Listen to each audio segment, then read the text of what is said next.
afatra kely fotsiny faly be zany zareo a sady manao filazany reconnaissant amin'ny teny gasy faly be manana nareo mpanaraka koto a fianakavia ny pejy koto a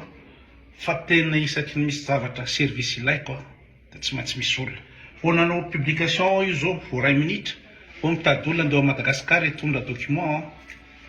anankitelo sady ny proposition n'olona mandefa MP amiko tena isaorana zareo tena isaorana mahafinaritra de le bandy nanampy any go tamin'ny fitondrana trano tany Paris tsy tsony le bandy nefa le bandy lazainy mamany go hoe tena tonga zalahy bandrola izy sady matanjaka be de tsy nanana fiara irigo sy nitohitohy fiara kely niveriny le reo mitondra utilitaire ditaterana entana